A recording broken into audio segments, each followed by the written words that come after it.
It's a sweltering summer day in July 1853. The people of Edo, modern-day Tokyo, are going about their business when suddenly something extraordinary appears on the horizon. 4 massive, smoke-bleaching ships, unlike anything seen before, slowly make their way into Uraga Harbor. The sight is so surreal that it seems as if the gods themselves have sent these black ships to disrupt the peaceful isolation of Japan. But this isn't a divine intervention. It's Commodore Matthew Perry of the United States, bringing with him an ultimatum that would forever change the course of Japanese history. The message was clear: open your doors to the world, or we will open them for you. This encounter was more than just a diplomatic mission. It was the spark that ignited Japan's transformation from a secluded island nation to a global powerhouse. Our story begins, as all good stories do, with a bit of myth and legend. Imagine a time when gods were busy creating islands with a coral spear. That's how Japan was born. Thanks to the divine duo Izanagi and Izanami, these celestial architects not only gave us Japan, but also introduced us to Amaterasu, the Sun Goddess, who, surprise, is the great times a millionth grandmother of Japan's emperors. Now, you might think ruling an island nation would be enough, but the Amaterasu also sent her grandson, Nenejin no Mikoto, down to earth to start the royal family business. Of course, every family has a black sheep. In this case, it's Susanoo, the god of storms, who was more of a party crasher than a divine hero. He made such a mess that he was kicked out of heaven and ended up causing trouble down in Nozomo. Meanwhile, Neniji and his descendants were busy establishing the first of Japan's many power bases, eventually leading to Emperor Jimmu as first ruler of Japan in 2 early chronicles, the first of a line that was supposed to last forever, or at least until the next twist in her story. Now let's shift from the divine to the merely mortal. Long before anyone heard of samurai or sushi, Japan was home to Jomon people, who were basically the original hunter-gatherers. These folks were living the simple life until the Yayoi people showed up with something revolutionary: rice farming. Yes, that's right. Rice, the staple that would later inspire countless haiku and the occasional food fight. The Yayoi also brought with them some serious organizational skills, which helped them start constructing fancy palaces and rice fields. Before long, they were running the show, and Japan was on its way to becoming the land of the rising sun that we know today. These early settlers weren't just interested in agriculture. They also started dabbling in politics, leading to the rise of Yamato clan. This clan was so powerful, they managed to convince everyone that their bloodline was divine. Talking about a great marketing strategy.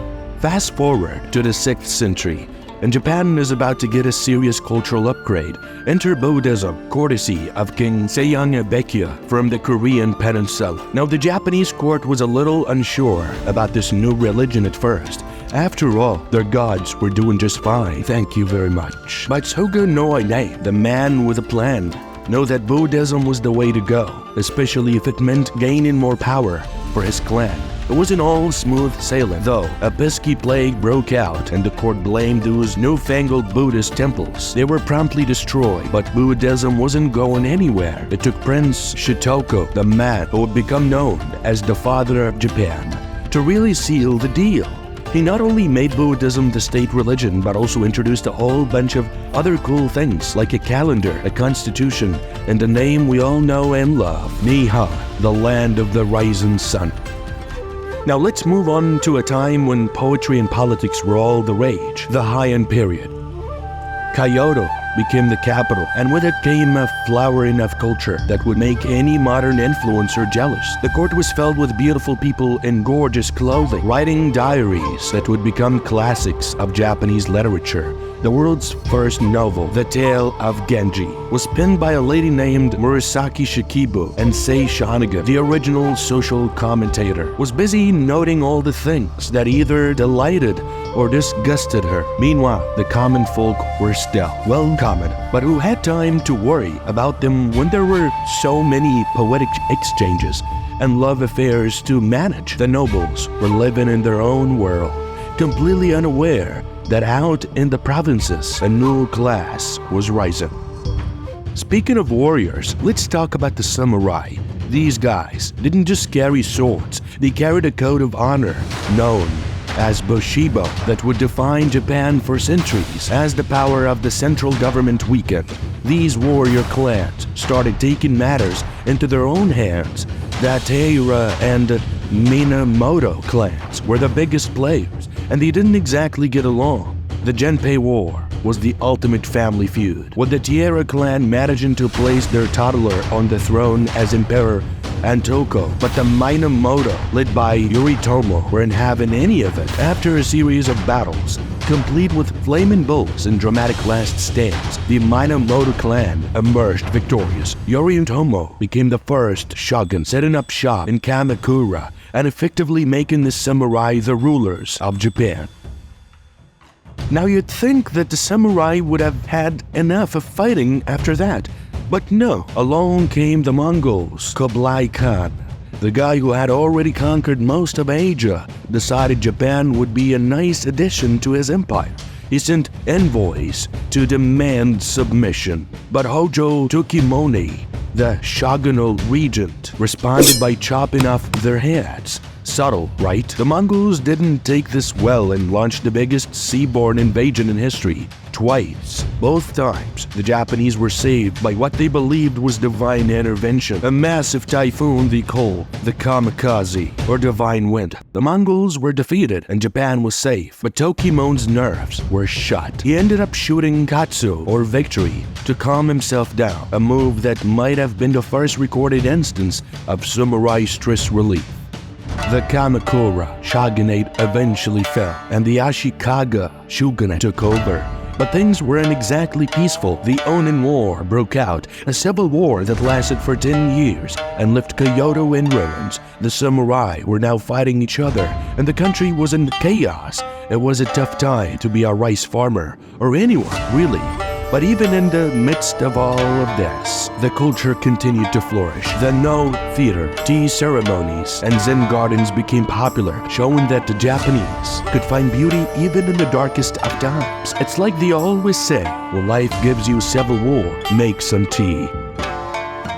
As if things weren't complicated enough, along came the Sengoku period, also known as the Warring States period. This was the time of the great unifiers. Oda Nobunaga was the guy who started it all, using innovative tactics and sheer ruthlessness to conquer much of Japan. He was on track to unify the country when he was betrayed by one of his own generals. Oops, his loyal lieutenant picked up where Nobunaga left off and managed to bring the country under his control. But Hideyoshi had one problem. He didn't have an heir. His adopted son was a little too young to take over, so Hideyoshi made all the daimyo swear loyalty to him, hoping they'd honor his wishes after his death. A little spoiler alert, they did not enter Tokugawa Ieyasu, the man who played the long game. After Hideyoshi's death, Ieyasu waited for the perfect moment to strike, defeating his rivals at the Battle of Sekigahara and establishing the Tokugawa Shogunate. This shogunate would rule Japan for over 250 years, bringing peace, stability, and a bit of a lockdown on foreign visitors, because who needs the outside world when you've got everything you need right here?